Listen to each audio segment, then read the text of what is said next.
Guides in the Golf. How's your headphone volume? Do you want a bit more like that? Yeah, all good. All good? Yeah. You're all set? All good, cool. mate. So we're recording.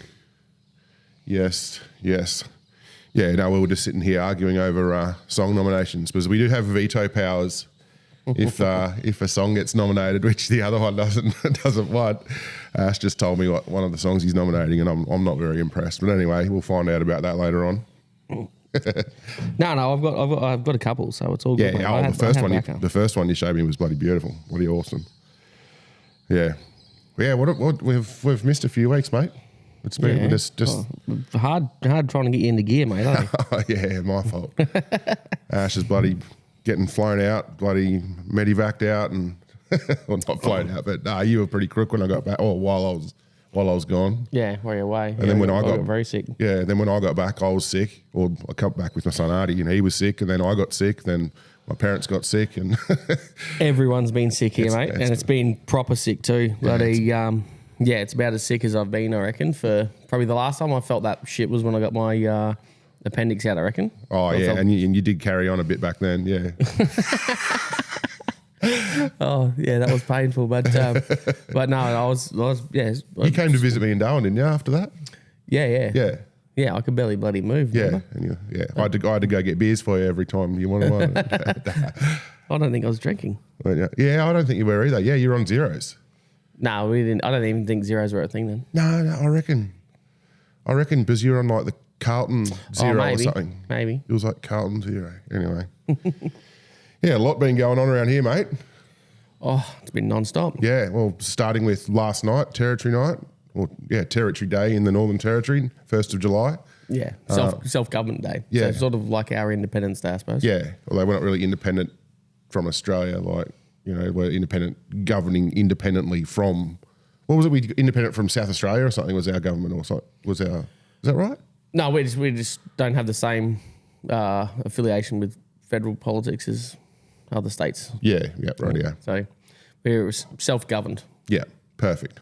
So we celebrate that on 1st of July with lots of big bangs and fireworks and stuff like that. It's always a really good night here at King Ash Bay. Yeah, it was a great night, mate. It was really good. Plenty of people turned out for it. Yeah. Christmas in July was the theme. Some of the girls went down and did all the decorations, put the Christmas tree up and everything. So the whole bar looked awesome. No, it looked real good, mate. All we needed was Santa. Well, maybe next year. I've almost got enough grey in my beard. You won't need to flip the beard on next year, mate. You'll be right. Yeah, no, we almost talked Long John into it. Oh, yeah. Yeah, Long John. Shout out to Long John. Yeah, brand new. Yeah. Yeah, so Territory Night, that was awesome. Little Ripper Band played. Which they're like part of the furniture here now. Little Ripper Band. Yeah. They come, 2-3 times a year at least. Yep. And do several shows for the time they're here. I think they're tonight's their last night. Yeah, that's right. Yeah. Members' night tonight. We're going to sneak down there and sneak a couple more rums in, you reckon, mate? I don't know. Might be rummed out from yesterday. Only my second beer since yesterday. Yeah. I don't normally drink that much, mate, but seeing as you were shouting most of them, I got fairly well into it. Yeah, I've got no money left now, so you'll shout tonight. Oh, bloody hell. Yeah, no, it's all right. I'll shout for happy hour. Yeah, no, that's my trick. You see the happy hour lights. So I got these ones. Don't worry, guys. I'll get this round and the next one. But you guys pay the rest of the night. Oh, the prices just went up too. Yeah. Oh, we were a little bit cheap for a while there. Yeah. You couldn't possibly complain about the prices, though. Oh no, it's still a hell of a lot cheaper than if you go to town. Yeah, a hell of a lot cheaper. Yeah. So but a great night last night, mate. Everyone did a good job. All the girls getting all the decorations organised, getting the bar organised. We had like four backpacker staff on working the bar flat out, as well as Andrea, the bar manager, running backwards and forwards, helping out in between. And the longest you had to wait for a drink was like 2 minutes. Yeah, it was pretty awesome. It was pretty good, and it was busy too. Like there was a few hundred people there. Fireworks were awesome, mate. Went for. I don't know. It always seems like they go for longer each year, but I don't know if I'm just getting older. Actually, one lady came up to me because I was just sitting down drinking my beer, wasn't even looking at the fireworks. She's like, "Oh, you don't look real happy about the fireworks." I was like, "Oh no, I just I've seen a lot of fireworks. That's all. That's yeah, it's just one of them things you get used to it, I suppose. But she's like, well, everyone else really loves it, but you just sit here. I said, no, it's all good.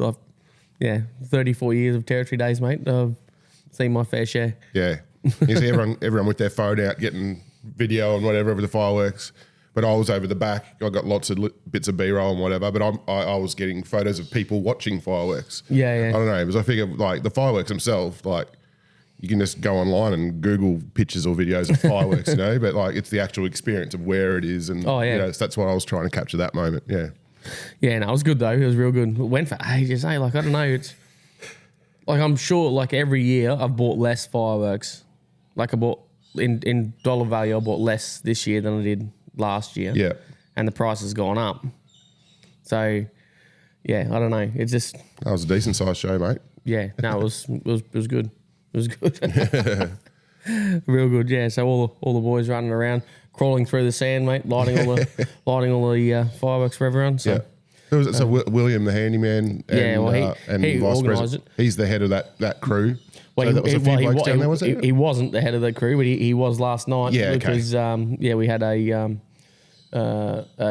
player out, mate. Yeah, rightio. So main man Craig had to slip back home. Unfortunately, otherwise, Craig usually sort of looks after all the stuff there, mate. Gets a team together. But no, Will did a great job, mate. Got it all set up there during the day, and I know how many times I got asked, "What's all the stuff down there on the sand? Like, what are all them things down there?" It's like I'll give you a guess. Anyway, so it was good fun though, mate. Always good fun. Plenty of people came out. A few people came out from town as well. And had a feed and a few beers and enjoyed themselves, which is always good. Yeah, well, it's not just territory now. I've got heaps of other stuff going on around here. Oh, actually, Chris rolled in.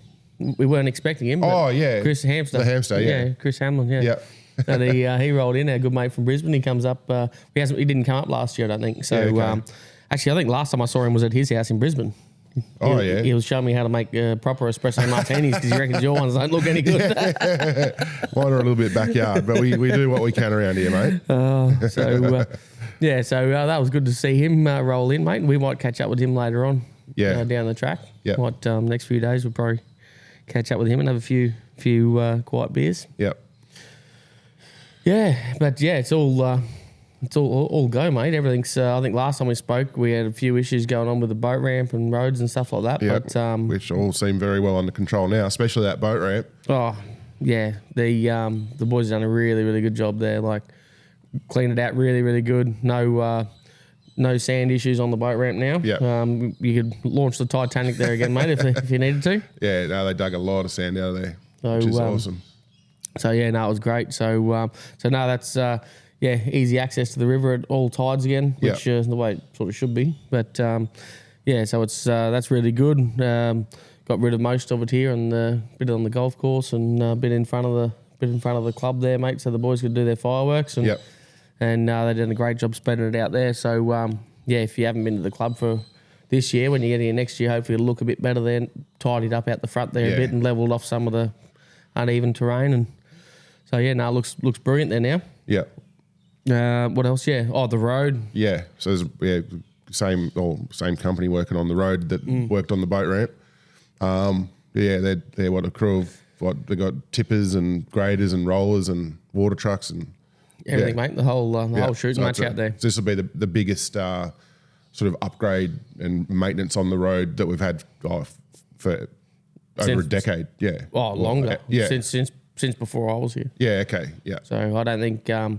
It's been over 20 years anyway. So basically a full resheet, the whole road, full resheet the whole way from the Bitchman all the way into King Ash Bay. So 21.5 Ks. Yeah. So it's still going to be dirt, but it's sort of all been built up and the brand new top all over it. Yeah. So they've lifted it, but basically a resheet. So basically rip all the existing road, do a subgrade. So get it all looking good, form it up, and then put some new gravel on top and get it all mixed in and watered and rolled and compacted. And it's better than driving on most bitumen highways at the moment. So while the first couple of Ks that they've completed, and obviously they're grading a fair bit of it as they're going as well. So keep it nice and smooth and keeping the water on there. So Yeah, no, it's really good, mate. It's the best that road's been for as long as I can remember. Yeah. Driving into Borrell is a pleasure now. Where it's been a bit. Yeah. Obviously, not ideal. Slowing down a little bit for the roadworks and that, but Yeah. But yeah, other And than if that, you're coming in a caravan, you're still going to find corrugations and stuff on the road. The road's not perfect, but it's not yet. But it's as good as it can possibly be at the moment though, which is awesome. Yeah. If you're coming later in the year, a few months time, I reckon should be pretty bloody good, be real good. Which is excellent news, mate, because it's needed some work for some time. So Yeah, all we needed was a massive cyclone to come and destroy it to get action on it. Properly destroy it. Yeah. Which you think about it, like I know, like a lot of people have been upset, not necessarily on the road, but certainly with the boat ramp. Like even like on my YouTube channel, there's people sort of like very upset about the ramp situation. But the reality of it is, like, when was the cyclone? What? It was fairly late. Yeah, so it's literally like 3 months ago. Yeah. And to think, like Got a lot of work done. Yeah, a lot of work done. in 3 months, and considering where we are, how hard it is to get, and even like obviously all the different things getting done, it's all government money as well. So to actually get like action on things and whatever, it's just a process, and that process, looking back at it now, because at the time when you can't use the boat ramp, you're like, oh come on, why isn't anything being done? But then now it's done, you're like, you know what, it went pretty quickly. Like Yeah, a lot of people weren't happy with the way it was sort of looked after, but I mean, at the end of the day, like it's not our boat ramp; it belongs to the government. It's not ours, and it's not our money to spend. It's not. It's not the King Ash Bay Fishing Club boat ramp. It's the boat ramp at King Ash Bay. Like, So it's a government boat ramp. The car park's a government. Yeah, government infrastructure, same as the road. And all we can do is speak to the people that look after it and ask them to get it sorted. But the problem we have and what people don't realise is, or probably don't think about too much is, they've got several hundred boat ramps to look after. Yeah. And ours isn't the only one with problems. Yeah. And our little 20-kilometre dirt road here, like they've got like the Savannah Way, hundreds of kilometres of dirt, and the roads into the Roper and Arnhem Land, and and every single one of those would have got flooded, washouts, half destroyed over the wet season that we've had, with the big cyclones coming through. Half the roads in the territory have been absolutely destroyed. So it's reasonable that people aren't happy that the boat ramp's, not in a good position or not in a good way, or the road's not great. But at the same time, you got to put it in perspective. You're not driving to Nullarbor for 8 hours or 10 hours on a dirt road that's washed out and corrugated and flooded and everything else. So we've only got 21.5 k's of dirt. Yeah. And which is getting fixed now, and the boat ramp's sorted now. Exactly. This is a good news story. This isn't. Yeah. This is excellent news. Everything's completely on track. The boat ramp is 100% awesome. Yeah. The road's on its way to being 100% awesome. Yeah, and it's taken a lot of work from a lot of people to get it there as well. Like it's bloody. You've got a lot of connections in high places. You've got a fairly good relationship with the powers that be. That. Yeah, it's not a 5-minute job though. Even for them, like they can't just turn around and go, yep. Send someone out there, get it done. Exactly. It's a lot of money in there as well, and everyone's budget is going to be stretched in terms of infrastructure wise, because so much damage was done over the wet season in so many different places. Everyone's budget would have been absolutely blown out. Yeah. So so you can't get too upset. Like, if it was still buggered now, nothing had been done, and there was still nothing on it, I'd understandable for people to be getting upset about it. But, like people wanted the club to pay for it. I had a suggestion that we should just get it done, hire a machine and just do it ourselves. I'm like, well, I don't know what it's worth, mate, but it's not a couple of grand. Like it's a lot of money to get that done, Not to mention, we had to wait for the road to be properly opened as well, so we could get a truck in with a machine, and that's only just happened recently. And the size of the excavators they had, and a loader that was literally, and then loading up a side tipper, and then it was a big operation. Yeah, it's not a 5-minute job. Yeah. So it's just one of them things, mate. It's part of life living in the bush. Yeah. Well, while we're talking about infrastructure and stuff like upgrades and things, in our pre-production sort of meeting, we'll call it, you mentioned you had an update on Telstra Tower? Oh, yeah. So, obviously, so we got the funding cleared for that late last year, I reckon. Yeah. So I've been working with with Telstra, or they're one of their subsidiaries that look after land and that sort of thing. Working out more or less worked out where it's going to go. The design's been sorted out. Just waiting on a bit of planning approval and stuff and some paperwork. But more or less, we've had a fairly big move forward with that. Yeah. So all the contracts are all sort of all done up and everything. And everyone's okay. So that's just looking good. Just letting everyone know that sounds like it is progressing. It's not, Again, it's one of them things they can't just go, yep, you've got a phone tower, we'll build it tomorrow. That's a fairly, large amount of money to outlay. So, everything's got to be done properly. Obviously, we've got technicians got to come out and look at the ground and do the engineering for the footings for the tower, and then, know exactly what sort of tower it's got to be. We've got to work out, and then, as well as where it's got to go, then you've got to get, lands and planning approval to actually build it there. And then there's all sorts of considerations, So, but basically we've narrowed it down to a couple of sites. We're just waiting on a site visit now to sort it out, and then get it surveyed and get all the stuff done. So with your crystal ball, would you envisage maybe by the end of the year they could start building, or? I'm certainly hoping by the end of this year it'll be well and truly underway. But again, things sometimes don't work out that way, but it's coming. And there's could be next year. Again, it's not the only one that's getting built in the Northern Territory at the moment. There's probably 50 of them getting all at the same time. There's a tower in Herbert where I live in Darwin. There's a tower they built last year. The tower is built, and then they put a big cage around it, and nothing. There's no antennas on it. There's no action on it. It's been sitting there for 8 months. Nothing happened. So hopefully they don't have that happen here. Hopefully. We got the worst. We got better signal bloody here than I do in Darwin. It's so frustrating, especially trying to upload the podcast and stuff like that. It's so annoying. Well, you have to have Starlink. Well, even for upload, Starlinks is nowhere near adequate enough for me. Like downloads is fine. I can have. You can download speeds are amazing with Starlink, but upload speeds, like one of these podcasts, especially the video, not the audio, but the YouTube version, could be like 15 gigabytes. It can take, 7 hours to upload. Which is frustrating. Very. Anyway, that's infrastructure. What else? That's probably pretty good updates on Keash Bay and what's happening around the area. Also, the road in's still getting worked on as well, like expanding. And that'll be months, won't it? It'll be probably all this year. Like the from the highway in. From Daily Waters in. Oh yes, that road. Sorry, So the Carpentaria Highway. Yeah, they're constantly doing work on that road. Which is awesome. Every time they release more finished road, I'm like, oh yeah. Because obviously I travel that road a lot. Yeah, well, you've just come back from Darwin, mate. Jazz and the kids were just down as well. They're just on their way back to Darwin today. Message from Jazz. She just arrived at Larrimah. So usually we stay at... Pies for tea? That's the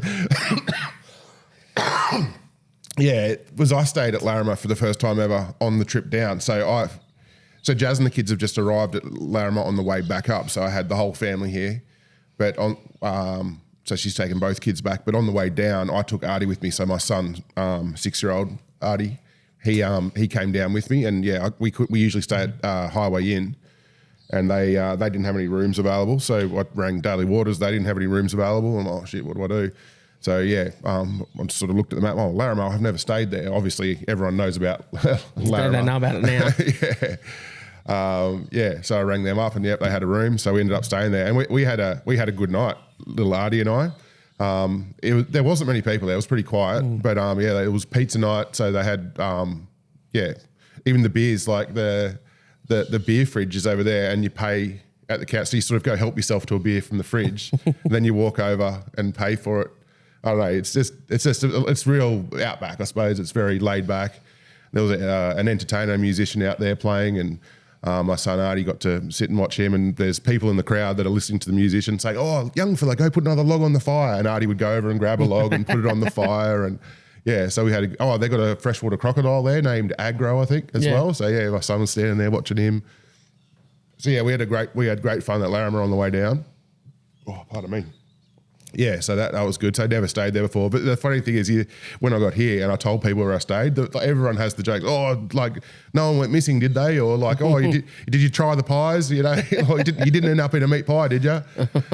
So Yeah, so I don't know. It's sort of it's put it on the last stop Larrimah. It's put Larrimah on the map, but I don't know, maybe not in the best way. But yeah. Well, she's definitely popular now, mate. Yeah. I see his house was it Paddy, the guy that actually went Paddy missing? Moriarty, yeah. Yeah, his house, his property just got sold maybe 2-3 months ago. Not long back? Yeah. What did you pay for it? I think it was cheap. I think it was like $45,000 or something it sold for. Well, which is like literally... You should have bought it, mate. It's a halfway house. Literally a halfway house. True.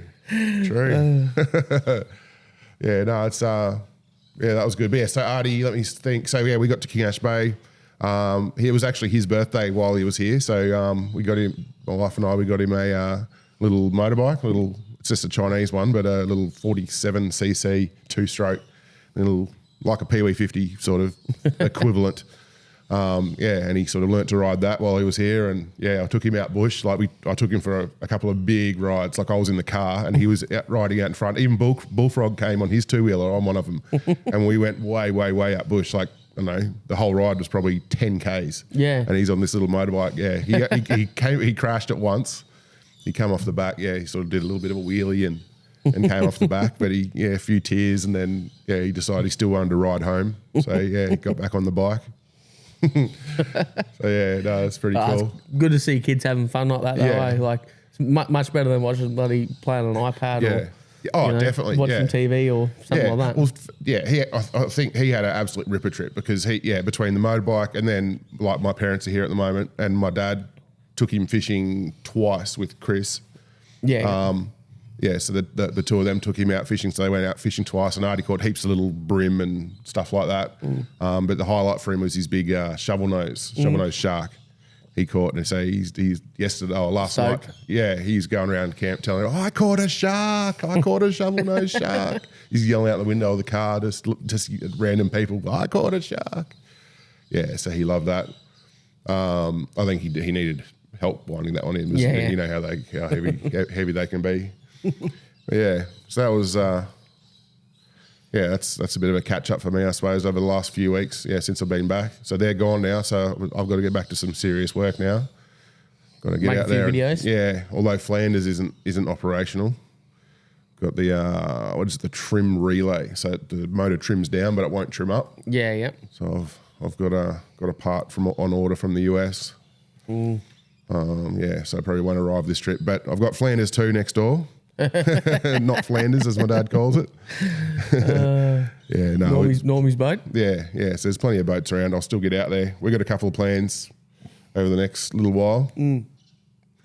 Yeah, so we should be all right. Yeah, next few days, hopefully we'll get some decent weather, mate. Jeez, it's just been blowing a gale. It's been a really, really funny dry season. We got freezing cold the other day when you hear down to single digits. Yeah, and then it looks like it's just about to rain several times. Like Tender Creek got rain a couple of days ago. We had a couple of proper overcast days. Yeah, it's been really, really strange. Yeah. And it's been warm as well. Like it's warmed up here. Like it was 34 degrees a couple of days ago when I was coming out of Barramundi. We had markets here on Sunday morning. 2 days ago, and I'm just unloading the stuff from the car. I was sweating, and it's only bloody 7 a.m. Yeah. I'm like, why is it so humid? When, as you said, the week before, it was freezing. Like it was hoodie weather. Like we were wearing bloody...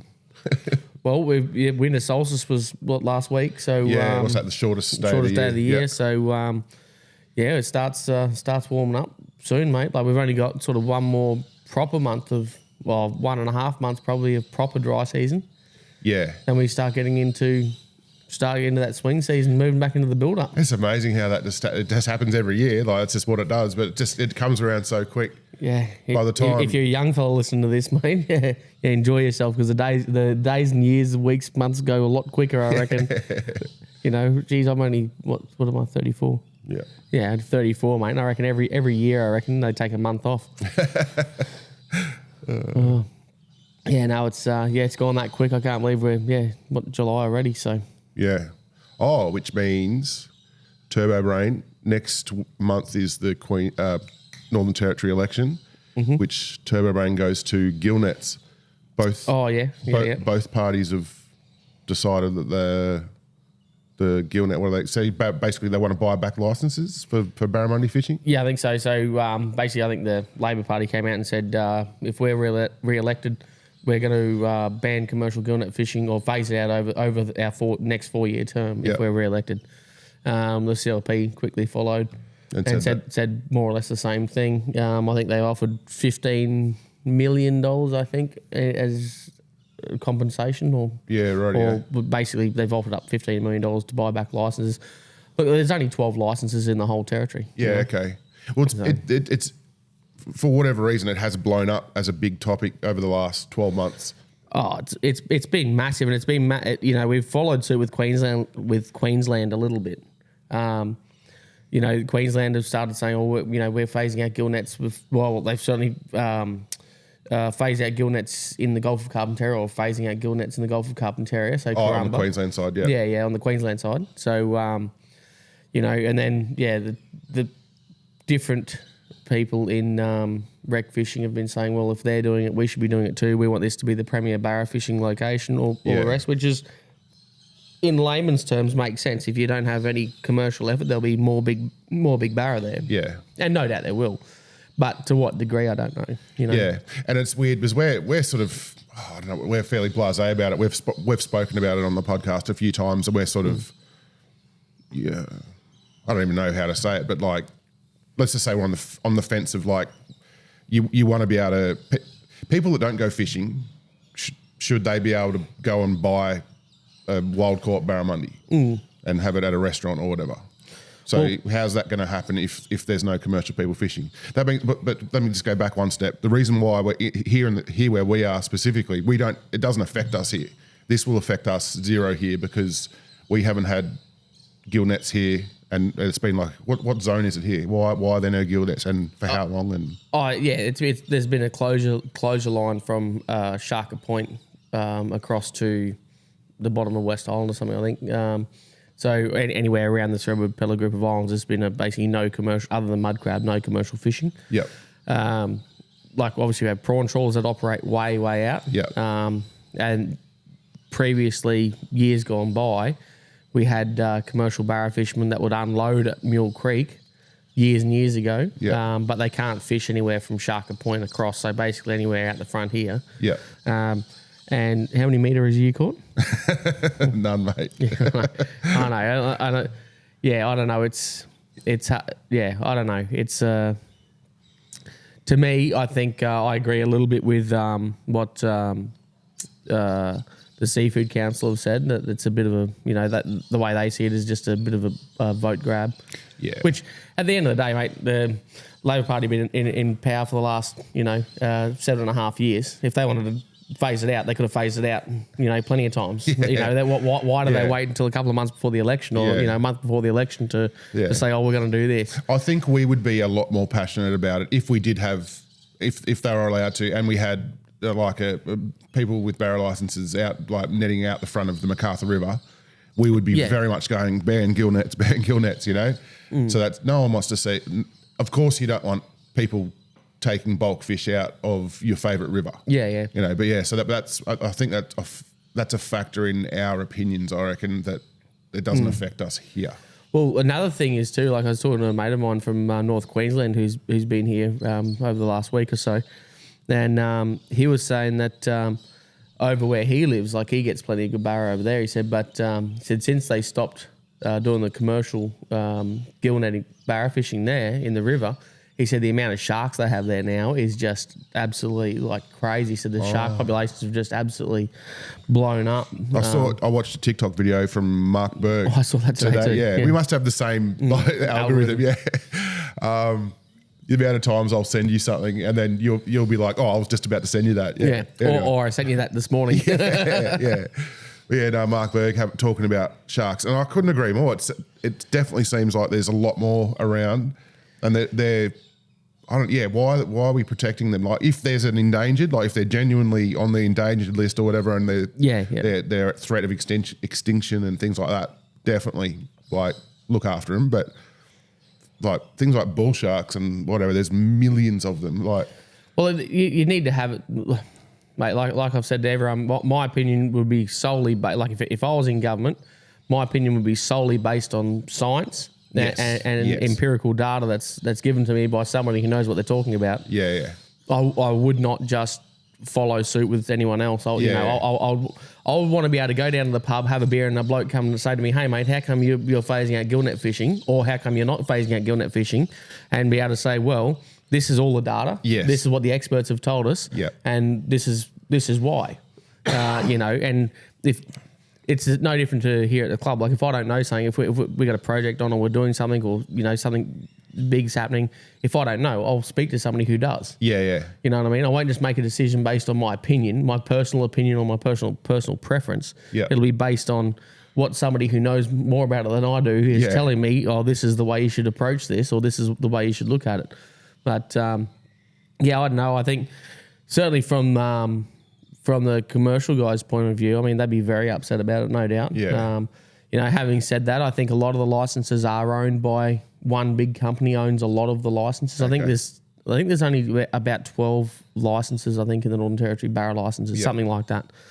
And I think one big company might own several of them, like 7 or 8 of them, something like that. So, I don't think there's it's not like it's an industry where there's, 3 dozen families that have been doing it for several generations that are, but there may be 1 or 2 that are like that. But again, I don't really know. But it's still, I don't know. You just want to see decisions being made based on evidence. The best evidence that can be put forward, not just for votes or not just to appease a minority or anything. And that goes for anything. Not just. I suppose bring that even back to what we just touched on with sharks. Like just by saying, "Oh, I go fishing and there's lots of sharks," that's not good enough to go on and make policy on. Oh no! You have to have science to back it up and actually. People need to do their research and say, okay, for some reason there is an overpopulation now for whatever reason it is, and we need to do something about that. But I don't know. Generally, when people get involved in these sorts of things, mate, it generally goes bad. Yeah. Cane toads, for example. Oh yeah, jeez. While we're on commercial fishing, how about mud crabbing, mate? Mud crabbing. He has been pretty slow. I know some other guys have been going pretty good up and down the coast, but he has been real slow this year. Yeah. We talk about it all the time, wet seasons and what have you. And we had a big wet season this year, but I think I've probably mentioned before, like big's not always good. Like it has to be the right sort of wet season. Yeah, I reckon. Every podcast, I don't know what we're up to, maybe episode 25 or something like that. Every podcast, I reckon we've mentioned at some point in some way about the quality of a wet season is always so important. And in a couple of them, you have mentioned that you don't want it to be too big. Yeah. Or too extreme. I suppose that might have happened this year.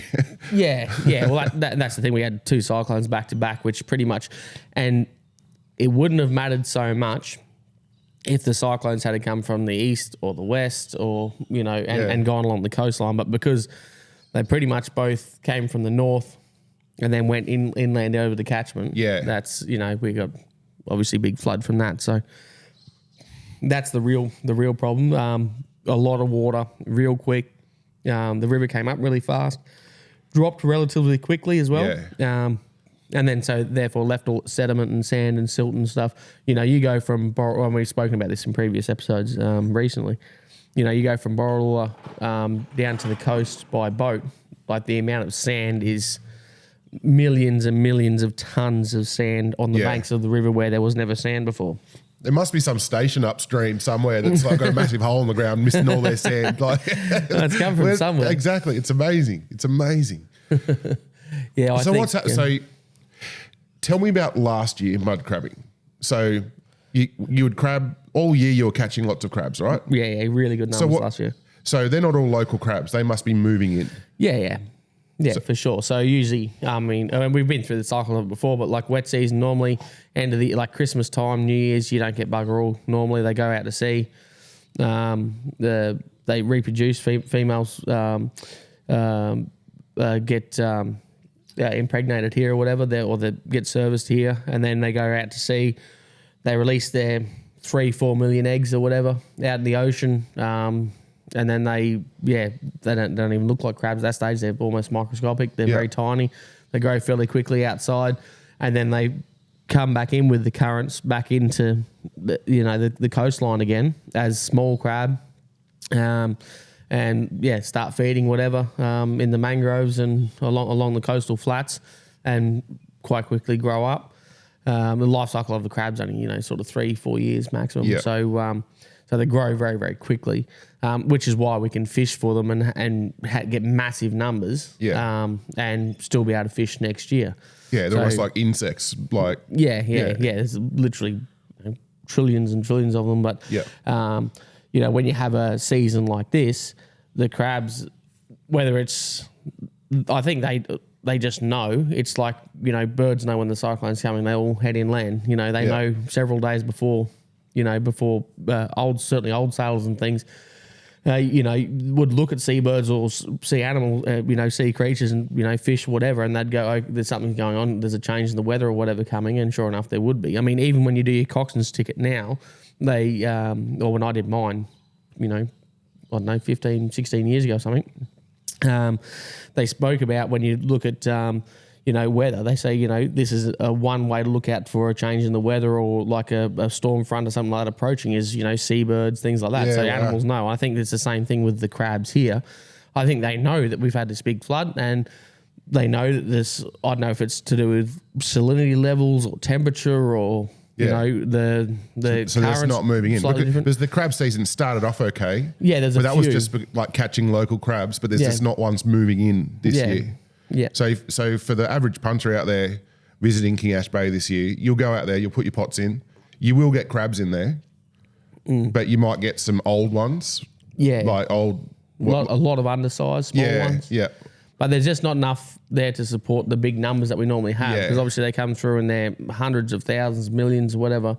But, all the mud flats and stuff that we normally fish have a lot of silt and things on them after the wet season. Yeah. And that will take, however many tide cycles or potentially another wet season, a decent wet season, to clean those back off again. Yeah. Like I spoke about not the wet season just gone, but the one before, how the river came up. We got plenty of really good rain, but over a broad The period river was of up, time. stayed up for a long time. Yeah. And it didn't gush like it was. Yeah. It's no different to, it's exactly the same as on the land. You don't want, you say if you're a pastoralist or a farmer and you need, 800 millimeters of rain for your, over your property for the year to be a successful year. You don't want 800 mils overnight. Yeah. And then nothing for 364 days. Yeah. You want that spread out over a period of time. It's no different to us here. We want a lot of good rain, but we want it over a period of The time. whole wet We season. don't want it all over a few weeks, which is what we had here, Yeah. We had our whole wet season in a month, basically. Yeah. So, Yeah, rightio. So obviously it means for all you guys, all the crabbers, like it's not going to be a good year, but it's not, even though obviously it affects your income this year, which is a problem, but it's not something you're worried about though, is it? Like it's not, you're not worried about the crab numbers. It's just, that's just how it's worked out seasonally. No, it's just, and you look at the other guys fishing other rivers where they haven't been as affected as us. They're doing really good, like Queensland's doing really well. Some of the guys I talk to over there are doing really good. Some of the guys I talk to up the coast here a bit are doing really well, but they didn't have the same flooding that we had. Yeah. We were pretty much directly underneath the low pressure system and we got a lot of the rain and, that's just what happens, Yeah, and some of like old Tian and that who's been crabbing here over 30 years, like he would have seen this before. There's good years and there's bad years. But I'm just trying to get across like there'll be some Greens voter listening going, oh, if you had a record year last year, then you've caught them all, it's just it was a great year last year, not a good year this year. It's not because you caught them all last year that they will be back. Like they're just not moving in. Yeah. That's it. I think they just know, mate, too. But so next year could be a good year, or the year after it also might not be. Like it's just one of those things. Heavily dependent on the wet season again. We want a good wet season, clean all that sand out again. As you know, like some years we get, several thousand ton of sand gets dropped on the boat ramp. Yeah. Other years, we don't have any dramas. I reckon we went through 5 years without needing to dig sand out. Yeah. And then over the last few years, every year we have to have it dug out. Yeah. So it's just every wet season's different. Yeah. It is what it is. Yeah. Anyway, that's mud crabs. We did have a young fella come out on the boat I came out with you. I brought Artie, my son, with us as well. Oh yeah, Yarn. Yarn from the ABC. Yeah, he came out. He's doing a story on mud crabs as well. He contacted you just post Cyclone, I think. Yeah, well, early on, like it was very early on. I was contacted by the office, quite often to speak to people from different radio stations, whether it's Katie Wolf or ABC or Channel 9. Especially when there's cyclones or anything like that happening, you always get plenty of phone calls. So especially if you do one interview with one person, guaranteed you're gonna have 50 phone calls the next day. I did a few after Cyclone Lincoln, because even during Cyclone Lincoln, I was here for that, and then I left, and then you pretty much handled all the Megan ones, because I was back in Darwin. Oh, it's flat out, mate. There were several days I just turned the phone off, mate. I just saying to people, look, I'm really sorry. I've done 20 interviews over the last 24 hours, and I've got no time to give anymore. Like I've got so much stuff going on. So, and then everyone wants photos and whatever. But it's good to have it's good to chat to people every now and again and get your story out there so you can get some assistance when you need it. And it's good media training for you, mate, for when you go into politics. I don't know about that, mate. I'm trying to get out of it at the moment. Anyway. It's good to speak to some of these guys though, because if you've got something happening or something like that, or we might be holding an event or something like that, and you might go, "Hey guys, we got this event coming up. Can we, if you need someone to fill 5 minutes or whatever, we'd love to come and talk to you about our event that we've got going on, in next month or whatever." So So it's you have to look at it in a way of being reciprocal. So when like the office rings and says, "Oh look, we got somebody wants to come out there or wants to do an interview about King Ash Bay and everything post cyclone, whatever." I was too busy early in the year, and I said, "Look, mate, it's just it's not going to happen today." But I ended up coming out, and he said, "Oh look, I've got to do another story down the road.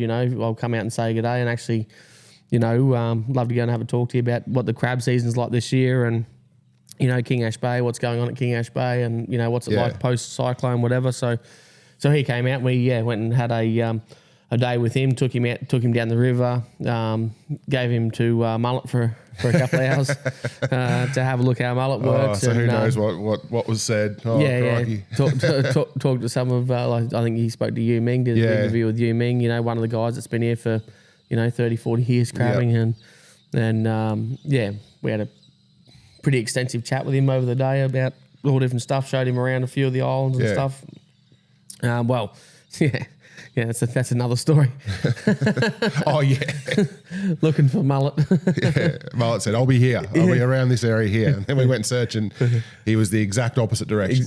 By 40 kilometres in the wrong direction. So it's that's all right. After we got back and spoke to him, you even said, "Look, I should have known that he wasn't going to be there purely for the fact that he said he was going to be there." Anyway, but we found him eventually. It was all good in the end. So and then we got back and so that was all good. So if someone see he was from like ABC Darwin or something, or Catherine. Okay, rightio. So if someone sees online a story about mud crabs or whatever, but I hope it'll be worth having a check out of that, because hopefully there'll be good local content for speaking to you boys. Well, that was a week ago today, actually. So we'll it might be coming out soon, hopefully. Yeah, we'll have to actually send Jan a message and see what's going on. Yeah, tell him to pull his finger out.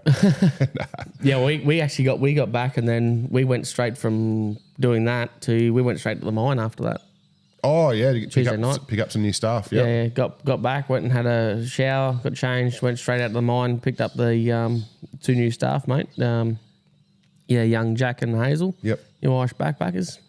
Seemed really good. They bloody smashed it out last night, mate. They did really good job last night. Yeah. Actually got a present for them in the back of the car, actually. Oh, great. Brand new flat Starlink version 2. Oh, you're going to get them on the grid. So they can get some internet. I have seen that one, the new Starlink with the... So it's obviously has no motors in it. The app obviously just tells you where to point it. It tells you. It sits up at 15 degrees or something like that. Yeah, right, yeah. And then you just point it to... So you point it... Well, I set one up for somebody else earlier in the year, and And they said, "Oh, the app will tell you which way to point it," and I pointed it exactly where mine points all the Yeah, time, yeah, and it's like it was like 99%. Like Where we're sitting it's here, like- it's that way. That's Yeah. how they point. Like mine's over there, out that side of the shed. Yeah. yeah, Yeah. Oh, yeah, we could probably almost see Normie's one on the roof out there. Yeah. Anyway, so so they're doing really good, mate. New backpackers. What else? I've got to get some more. Actually, we got some going as well, so I've got to get some more. Oh, yeah. You might as well stick with the Irish, mate. They're pretty good. Mostly. Yeah. No, they are good, mate. They are good. What else we got, mate? Oh, well, I was going to move on to some stuff from the rod locker, I reckon. The rod We've got locker. heaps of people catching fish, at least, even if the mud crabbing's not so good this year. As I said, you'll still catch mud crabs if you come here. Yeah, Don't panic. I'm not telling you there's none there, but it's just not enough for the pro guys, the commercial guys, to have a good year. I think, like for example, like Mullet was telling me when I first got back, he there was 1 or 2 weeks he wasn't even covering fuel costs. Yeah, well, and that's why I'm pulled up at the minute because just wait and see. And that's what I was going to say actually earlier when we were talking about it. Still, is that we'll see what happens like the end of July, August. Because that's usually the female season. Yeah, hopefully the females come in. So we'll see what happens if we get a few females come in. We might get a couple of months out of that. Yeah, that'll be just see what happens though. Yeah. Like I say to people go, oh, you're all good with it and whatever. So, well, we had a good season last season, and hopefully next season will be good. You certainly wouldn't want 3 or 4 consecutive seasons like this. But but what do you do, mate? You'd compare it to like a farmer going through drought and having this year's a year of drought basically. Yeah. Anyway, so the rod locker. Oh yeah, well I took before when you left here last time, we just launched the barge. That's right. And I took it down the river the day you left, I think. Yep. I took it down and parked it up down the mouth there. Oh yeah, your mum came up for a visit. Yeah. Well, she came and she had some stuff to do with her business in Borroloola, and then she wanted to go out and do some fishing, and I promised her because she said if I came out there, will you take me fishing? I'll take you fishing. I'll take you fishing. No worries. And then 3 days in a row, I went to take her fishing, and it was just club stuff comes up, like you're literally just about to get in the boat. I actually went and had to pick her up from the boat ramp in the car and say, oh, don't worry about it. I've got something on. I've got to stop here. No. So in the end, I took her out and said, look, I'll take you down at night time. We'll go down and camp down on the boat. So I camped out there for a couple of days and, a couple of nights, I think maybe. And, might have even only been one night, I think, in the end. But she got a few barrows on that. I'm so glad that she did, because I know that last time that she was up for a visit, you took her out on the houseboat back when it was over at the Fletcher, and didn't catch anything on that trip. And do you remember? I just moved it. I just moved it from over there, and I came around through the Kellys and out the front. Yeah, and I was parked up down at the mouth of the Carrington. Yeah. Okay. Yeah, because I know that. There was like 2 days after your mum had gone, and then you and I had that epic session. Do you remember the epic session? Of barrows off the boat? Yeah. No, that was like 2 days before she got here, I reckon. And then before. Yeah, and because then I moved it over to that side. Now that makes sense. Yeah. And then you catch it. So I was like, oh man. Yeah, well that was last year though, because that was in September. Yeah, it was last year. Yeah. Because she flew up for my birthday, but didn't tell me she was coming. Okay. So I didn't know. If I had known she was coming up and wanted to go do some fishing and stuff, I would have left the boat there. I would have left it where it was. But I just thought, I'm working over this side. It's 6 one, half dozen the other. But I'll just move over this side now. Just a bit of a change is as good as a holiday. Yeah. So move the house to the other side now. Something different to look at. Yeah. And at least you got some this time. I saw that she even put some photos in the rod locker there. Yeah. Which is good. Yeah, so that's awesome. I'm dying to get out there. I suppose I went out. We were out there for a few hours on my last trip with Mullet and Andy. Oh, out on his houseboat, yeah. And the mongrels. You see the video they put up after we'd left? Because they told us they got a few barra. Yeah. But then the whole video, they're like, "Oh, where are you boys? Where are you, Ash? Where are you, Mikey? Did you watch it? No, I you need to go and watch it. Like, oh, come on, where are you, Mikey? I'm like, oh, far out. They start slaying them barra. I think he actually used the word slaying in the title. It's like slaying barra on Mullet's houseboat. Oh, that was a good night though. Yeah, it Had was a good nice fun. feed. Yeah. Actually, I did the same thing the other night. When I was real crook, I was in bed for 7-8 days, and then ended up going into the clinic. Actually, I was that crook I couldn't even drive. Made it to the car just, and then had to get Kate to drive me into town. And went and saw the doctor, and he gave me all this some good gear and got me sorted pretty quick. And then he was actually staying out here with his wife and 2 kids. So just before he left, because he was only here on like a 3-week or 4-week bloody sort of contract or whatever, then he was going somewhere else. So because he's just like a contractor, I suppose. Anyway, so I said to him, before you go, if you want to catch a barra, I'll take you down the river. So I ended up taking him down the river one night, same thing, and just went down to the boat, and the boys caught 1 barra off the boat and cooked it straight away. Oh, awesome. Straight up, mate. Straight away. As soon as it hit the deck, mate. Still the heartbeat, yeah. Straight into it, mate. Yeah, had the barbecue going, and that was good too. So, so that was good. That was the same as we did with mullet, you know. Yeah. Get into it, catch one, have it feed, and then catch and release the rest. Yep. We were hoping for a tag one there for a while, but that's all finished now. Yeah. Finished up now, eh? Yep. Yeah, lucky bugger. So, so we're back onto the rod locker, mate. What do we got in there? I got a few. Oh, there's Sparky, Russell O'Donnell, who's posted in there before. He got, bloody mixed bag, mate. Look at that. Big cod, some pelagics, big goldie. I saw a tuna in there somewhere as well. Oh, hammerhead shark. Yeah, no, mixed bag out there. And it looks must be around the islands. Yeah, well, he went out, I think, on Friday or something like that, just gone. And we had really good weather, I think, on Saturday. So, and then he came home on Sunday because I passed him coming back up the river on Sunday. Or I overtook him, I should say, yeah. Yeah. Got a good one here from Brett Leach. You'll have to tell Ash he must be a good-looking bloke. He walked into Daly Waters pub and some people thought he was him. So I went and looked at his profile photo and his absolute bloody doppelganger, mate. Yeah, you reckon?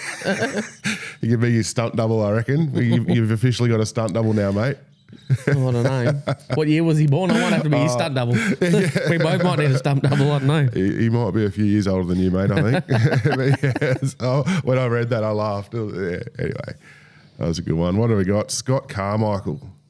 Hi, guys. Going to King Ash Bay for a couple of weeks, taking a houseboat for a week. Is there secure parking to leave vehicles and trailers for a week? Can't wait. So Scott Carmichael. I reckon then we might have done a Scott Carmichael post before we've spoken about. But parking, well, the boat ramp, people leave their car and trailer down there all the time. I'm not going to say you're not going to have a drama, but like certainly very, very, very, very rare to have a drama around here.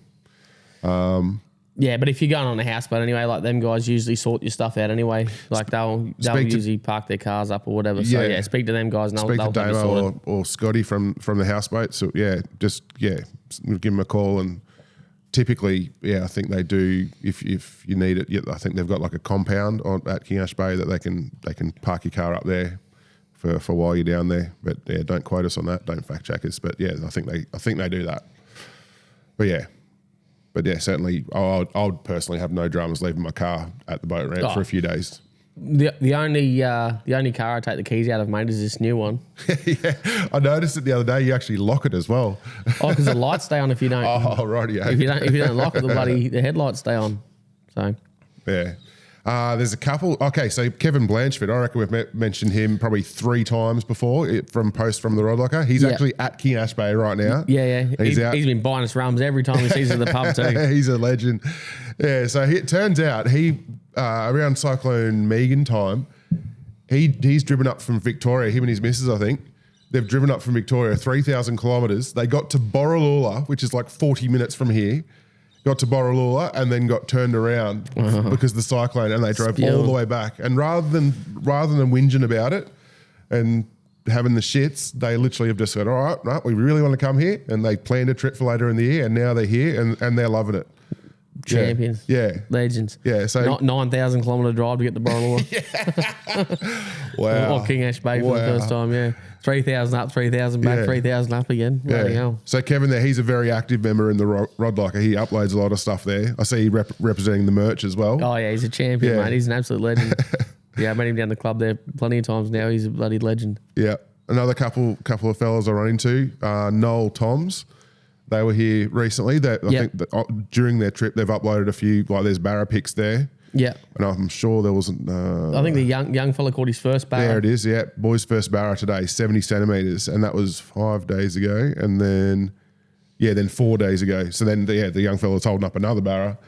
You know, so yeah, Nice work. I think they might have gone now, but I did get a chance to meet him though, which was good. Yeah. Nice work. So well done, lads. Then Waddy. Glenn Watt, barefoot fishing safaris. You all know Waddy, based top end around Darwin. Looks like he's in PNG. Obviously you get Barra there, but I sort of never associated Barra with PNG. But he's got a photo of himself up there. I think it's like half a work trip. He's calling it. He's there doing something, but he's doing good anyway, mate. But he looks unreal, that fish. Yeah, and it's on a like a squid imitation thing. Yeah. In the comments, because I've got a screenshot, so I can't read the comments. But in the comments, he says what lure it is. Yeah, no, it's a vertical jig with squid tracks. Yeah, I don't know. Have a look at the rod locker. Yeah, it's a it's literally like a squid jig. I don't know. It's and he's got the golf mud crabbers hat on, his trucker cap on, same one that Ash is wearing right now. He but I was at the markets 2 weeks ago with my missus. And and Waddy's missus came up and said, "All right, well, Glenn sent me down. He said you got to get down there quick and get me some footy shorts and a hat." And she's like, "What do I need?" I'm like, "Well, that's the hat." And then it's, which shorts did you want? He's I can't even remember which ones, but yeah, no, he's good fun. He looked. I think I've mentioned this on the podcast already, but he looked after me big time at the Frothy and Waffle. The Tales from the Tinny send off event. Yeah. I'm pretty socially awkward. So I was sort of standing there like a snowman and he probably 3 or 4 times noticed. And he's like, "Oh, Mikey, come over here. Meet Bill. This is Bill. He has this charter business and does this." So then I would spend time with Bill, you know, and then, Bill goes and gets a drink or whatever. And then I'm standing around being awkward again. And then, so he really looked after me. He's an absolute, top bloke. Champion. Yeah. What else we got in the rod locker? Well, that's an old one there, big mackerel from Weeby. Yeah. But I was talking to some boys though. They've been getting some good mackerel out there. So Angie. Oh, so it's not from Angie. This is from John. Oh, wait for it. It's a guy. He's basically the last 2 lines. And I'm 76 now. I hope I can get back to King Ash Bay for one more trip. Oh, and yeah. 76, mate. Yeah, that's. You're spring chicken around here, mate. Absolutely. We get people... about the median age, I reckon. Yeah. The people that own the shed that we're in right now, he's 80-something. And when they're here, they usually come late in the year every year. They go fishing... Every day. Flat out. Like, I can't fish every day for 2 weeks, and they do. And he's in his bloody mid-80s. So, So 76, mate. I'm pretty sure you can squeeze a couple more trips in, don't you worry, mate. For sure. Yeah. What else we got, Ashley? John Beasy. Oh, yeah. Far out. Boat from Centre Isle. I think I even left a lengthy comment on this one, basically. Because you hear about a boat sinking on or flipping over at Camp Beach every year-ish. You hear about it happening. It must be when that wind changes and it sneaks up on you. It's normally, I don't know what time of year that one was, but normally it's either in the wet season or in that swing season time. Because like Camp Beach is a beautiful spot there this time of year when the southeasterlies are blowing. Yeah. Because the wind blows off the beach sort of thing. And it's usually fairly calm in there, like in that bay. Yeah.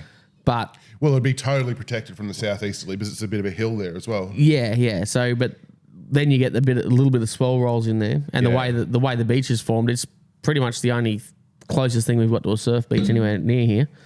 I know people have.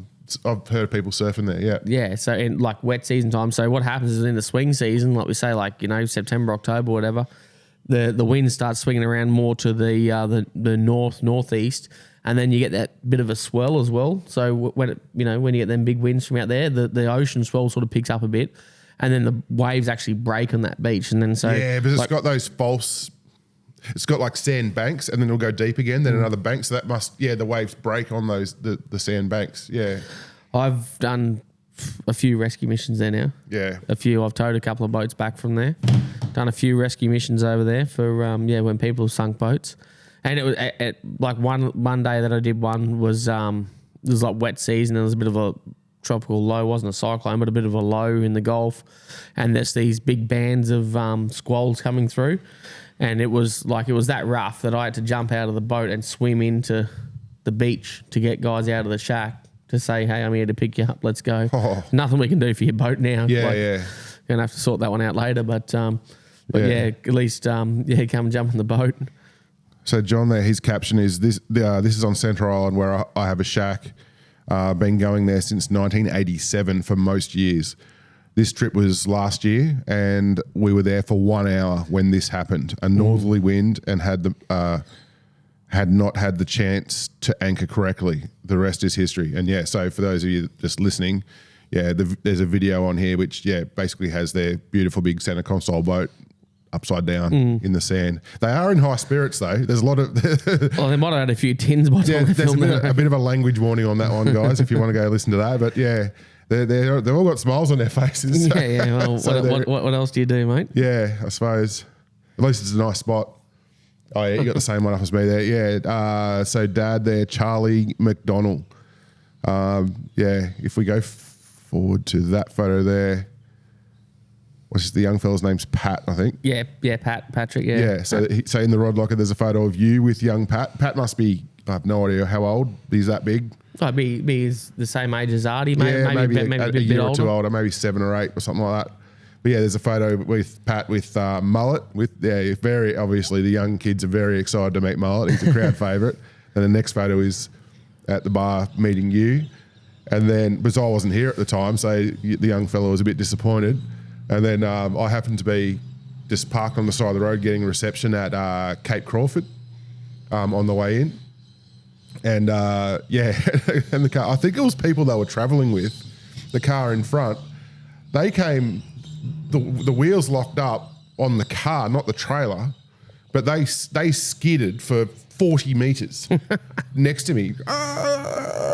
They'd pulled up, and then I wound the window down, and they go, "Oh, Mikey, how you going?" I'm like, what? I haven't met him before. Yeah, how you going? Yeah, good. And then this other car rocked up, and this young fella Pat comes running over. So I got to sign his shirt, and I saw that you guys had already all signed it. Was it his shirt? Yeah, it was his shirt. Yeah. And you guys had already signed it, and like, we were hoping we'd get to pass you, and that, So the young fella was pretty happy with that. So that worked out just perfect. Because the day they left was the day you were going to arrive, and I said to him, "Well, keep an eye out on the road because you'll probably see him. Yeah. Just pull up, pull him over when you see him. He'll stop and say good day." So they're from Bungendore. Yeah, okay. Which I think is I think it's New South Wales, but I think it's like not real far from Canberra, I don't think. Well, in territory standards, it's not real far from Canberra, I don't think. I don't know. I could be completely wrong with that, so don't quote me. But any young kids, if you're coming through, if you want to get a photo with Mullet or Ash or me, don't be shy. Come up and have a chat with us. We're happy to do anything like that for the kids. We had half a dozen last night. Yeah. Actually, did you sign old mate's hat? I signed a hat, yeah. I didn't get a chance to have a good chat with them because I had my whole family there, so I'm chasing my kids around and whatever. Yeah, sometimes I don't. Yeah, I try and. Same. Well, that's like when the night I met young Pat. Like you try and make time, but I think pretty sure that was a Tuesday night, and so it was members' night. So trying to run around and organise stuff and But when you're down there having a beer, you don't mind bloody doing that sort of thing, mate. Yeah. What have we got? Next one, Vegas. Renee, is it? Anyway, Vegas. Ash, mate. I think this is homework for you, mate. Mm-hmm. Can you show us what's in your Yeti Go box? Yeah. So I reckon a little homework video for you to put up either in the rod locker or maybe just on the Guys in the Golf Facebook page. Yeah. Just a little quick 30-second video or something. Show us what's in the Go box. Because the Yeti Go box is a cool thing. Pretty awesome. And now we've got these bloody little Jabbers rods that fold up into five pieces, and that it's crazy to have very high quality equipment in a little package this big, and you got your lures, you got your grippers, you got I got two rod and reel combos. So I got bloody I got the Beast Flogger spin thread line or spin rod. I've got the Jabbers, the Wanderlust with the Tranks 300 high gear Tranks. Yeah, I can't wait for you to get a big fish on that. Oh, yeah, me too. That's ready for it. Yeah, I'm super keen to head out. Hopefully, if we get some good weather this next few days. Yeah. So I got both of them. Lip grippers, like proper boga grips, heap of lures, spare line, spare leader, miles and miles of stuff. I'll do a quick video, but miles and miles, like everything you could possibly want for a day's or a week's trip. Yeah. And it's all in one box. Yeah, it's pretty good. Yeah. Yeah, they're not obviously, like with any Yeti gear, they're not, the actual box itself isn't cheap. I assume a couple $100 or something, is it? Yeah, they're expensive. Yeah. Yeah, there's like probably $300 or something still. Yeah. Having said that, if you go and buy like a say like a Plano tackle box or something like that, like even from BCF or something, it's still going to be pretty expensive. You know what I mean? Yeah, true. And the good thing about them is though, like they are good quality. Like they're completely waterproof, submersible. So they're pretty good, and it's it's sturdy enough you can jump on, stand on top of it. Where if you got it just even a $200 tackle box from one of the fishing shops, you stand on the lid, you're probably going to go straight through it. You know, so they are good like that. Well, yeah, I suppose you got yourself a seat, don't you? Like if you're out wherever, yeah. So they are definitely good. I think there's 3 different sizes, and I think that's the biggest one. Or no, it might be it's the medium one. I think maybe. I don't know. I'll have to confirm that. Yeah, confirm it later on. Got one more shout out. We mentioned him at the start of the video of the podcast. Sorry, I don't even know if he's in the rod locker, but I wanted to mention Long John. He's a fellow that arrived here, I don't know, 10 days ago, something like that. And the instant he arrived, or he gets down to the bar and introduces himself to us, and we say g'day and that. He walks up to our table with fistfuls of bloody Captain Morgan's. There you go, boys. So he fitted right in straight away. Oh, yeah. Next thing he did was say, all right, well, I heard you got dramas with your water truck here at Couch Bay. What can I do to help?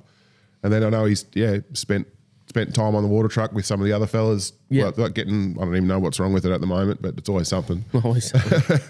But Long John, he's the exact type of person we like to have here. This fits right straight in, willing to help. He's a bloody big fella as well for he's like, I'm not good with ages, but he's like completely white beard sort of thing. Like he's older, but he's bloody. I look up like he must be 6'5", 6'6". Yeah, he's tall. He's tall. It's unusual to see an older fella that tall. Yeah, so hence Long John. Long John. His name's John. That's not his real name. No, that's just what I started calling him. So I assume he's been called that before, surely.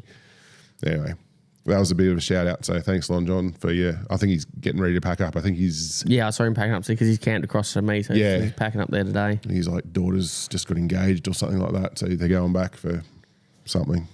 Anyway. Tell her to wait till the wet season, John. Yeah, that's right. Yeah. Oh, back to Rod Locker for a second. It got me turbo braining going again with the social media and stuff. That little stick insect video I did as I was leaving the bar one night. I'd pick up this stick in. It was pretty big. Like we get them very big here in the Northern Territory. I'll put up a snippet for you. Mikey had a few rums. I had, yeah. I looked at it the next day. I'm like, if I was sober, there's no way I would have picked that up. But no, that's had 2 million views on Facebook now. And I didn't even upload it as a reel. It's just a little 20-second video that I put up. And now while we've been sitting here, I've probably had 40 comments come through. People from the US and even foreign language comments and it's just going nuts. Yeah, so there was people see that and like, oh, you crazy Australians, yeah. Yeah. Actually, how was it the other night, a week ago today? We came back from the mine with the 2 new Irish backpackers. Pulled up in the middle of the road, picked up a snake for them to have a look at. Neither of them wanted to touch it. So Ash, so it's just a little children's python, and Ash picks it up. And then I could see they're a bit standoffish. I'm like, oh, okay, guys. So I went up to Ash and I sort of took it off him. And I'm like, oh, so what you want to do? You just don't want to squeeze it. You want to, if he wants to go forward, just move it through your hands like this. And when you do this, so you just need to control it like this. I'm like, okay, who's next? And they're like, there's no effing way in the world I'm touching that thing. I'm like, oh, okay. There's no snakes in Ireland anymore, mate. They did actually both of them touched it. They didn't hold it, but they touched it. So yeah, that was a bit of a welcome to Australia, mate. Oh, but they're pretty much. They've been to Sydney and that's it, sort of thing. They haven't Pretty much, yeah. So yeah, they hadn't seen a kangaroo before. Like we saw a wallaby on the way home, and the bloody snake and all that. Yeah. So no, I think they've settled in all right. They've had the full experience just about, more or less. Okay, so for anyone new to the podcast, I probably should mention the Rod Locker that we've been talking about. So that's our Facebook group. It's a closed group. You have to apply to join. Check it out. There's a lot of good people in there, good active members as well. So yeah, get amongst that if you're interested. If you answer no when you join, there's questions. If there's one question which says, if you post in the Rod Locker, we might use it or talk about it on the podcast. Is that cool? And if you say no to that, I've got a lot of people I've left hanging there. I haven't accepted or declined them. But I'm like, because I don't want to have to worry that if we've used one, but they've said, then they get angry later saying, I chose no to that question. So I've left you hanging. So yeah. Anyway, that's the Rod Locker. We're going to do, in a little while, we're going to do the Golf Mud Crabbers playlist. That's our Spotify playlist. We've got some songs, which I might use my veto powers now that I've had a few beers. No, but there was one other. Oh, yeah, show and tell. I've got some show and tell. Hold on. Okay. First, these are samples, so this isn't the exact final one. So we've got a Guys in the Golf trucker cap, which the badge on the front is going to be a bit bigger than that, but that's the sample, and that is for you, Ashley. Oh, legend! Look at that. Guys in the Golf on the back as well. I like the territory ochre colour, mate. Yeah, bloody spot on. Had to have that. So yeah, so we've got Guys in the Golf trucker caps to go with the Golf Mud Crabbers trucker caps. And then the other one, this is basically exactly how the Goldies Before Coldies hat I originally designed. It was meant to be sort of this colours. The old design they've sold out now, and I'm not ordering more of those. This is the new Goldies Before Coldies design. It's even got the Goldies Before Coldies on the back there. Oh yeah. So yeah, they're going to be available real soon on my website. And there was one other bit of merch I wanted to talk about. Oh, yeah, the mullet shirts. The bloody 24-hour massage on the podcast here back in whatever it was, episode 9 or something, where we had Mullet on. And he told the story about the lolly jar and and all that. And it was so popular. Everyone was talking about it. I thought, okay, we'll make up a shirt for this. And I thought it was going to be the best-selling shirt ever. But we've sold, I think, like 15. We've got a heap in stock. So they're now officially limited edition. We are not ordering more. So once they're sold out, they're gone. So the 24-hour massage one, if you're thinking about buying one, you better get on the website quick and check it out because, once your size is gone, we won't be ordering more. Yeah. And that's the thing, like on one of your old cars, for example, I know you've got like a see you in the NT sticker. And I mean, that's what I thought with the 24-hour massage. Maybe people are a bit worried of it's a bit risky sort of thing. But I'm like, well, people are happy to put see you in the NT on their bloody car. Like, why wouldn't you? Anyway, that's just my theory. So. I didn't put that sticker on there. Okay. That's Kate. Katie. What you doing, Katie? Yeah. But anyway, so yeah, the Mad Mullet, I'll speak to Mullet. We might come out with some T-shirts, I think, plain old cotton T-shirts. That's what Mullet wants to do. So we might come out with something a bit more generic, Mad Mullet branded. Yeah. That's my show and tell. So what's your song, mate? Yeah, okay, sorry, I'm waffling. I am waffling. We've been going forever now. That's good. Yes, I do remember what song. It was from last night. It's a Luke Combs song. So we had the King Ash Bay line dancers last night perform 3 songs.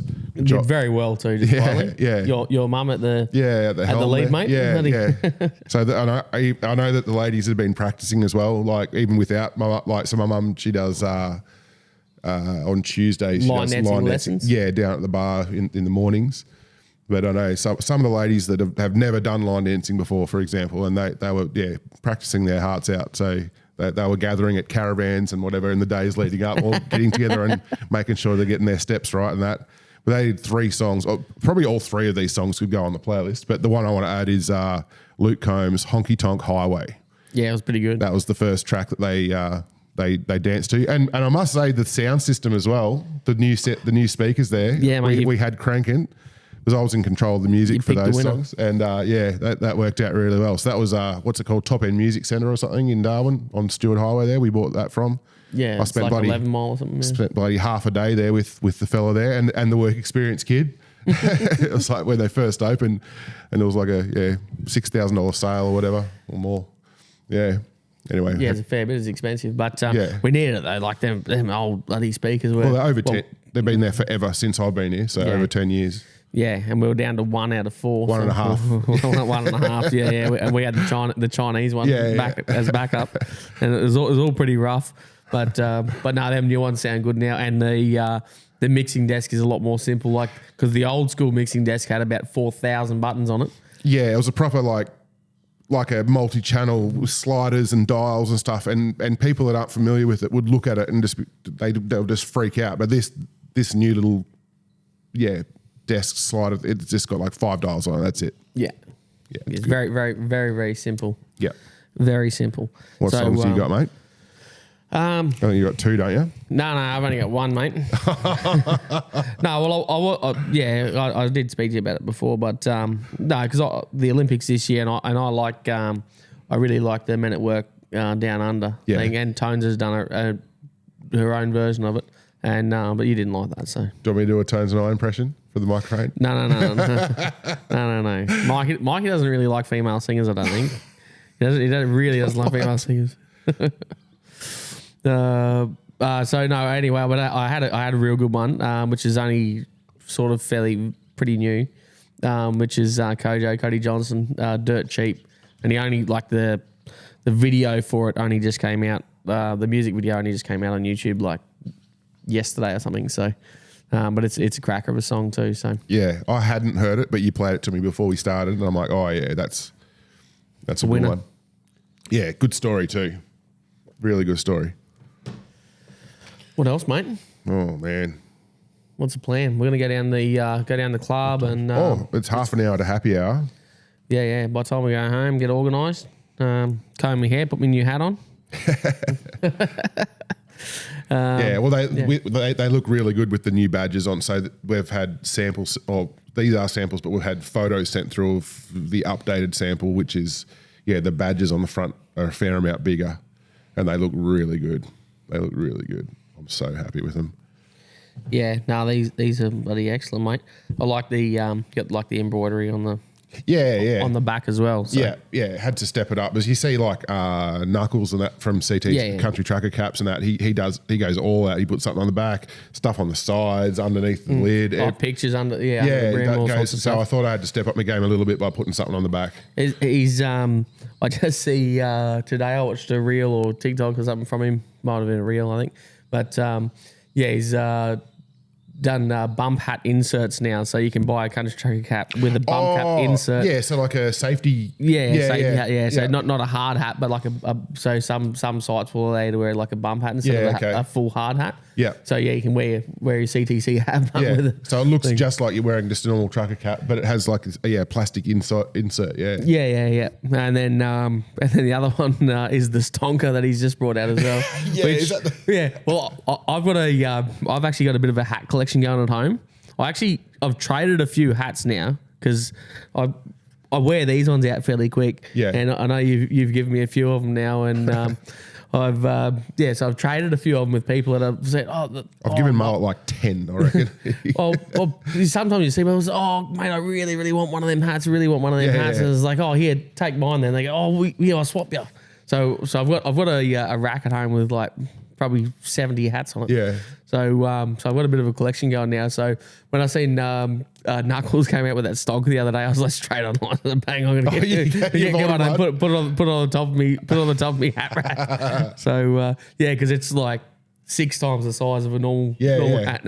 It's that big. It's got a big foam insert in it, so you can actually wear it. But they look ridiculous. But I think it was a bit of a joke because people just keep saying, your hats aren't big enough. Your hats aren't big enough. He's like, mate, these are the biggest hats you can buy. So anyway, Cool. What do you reckon? Shut it down, Bruss? Go to the pub. Yeah. Shut it down, Bruss.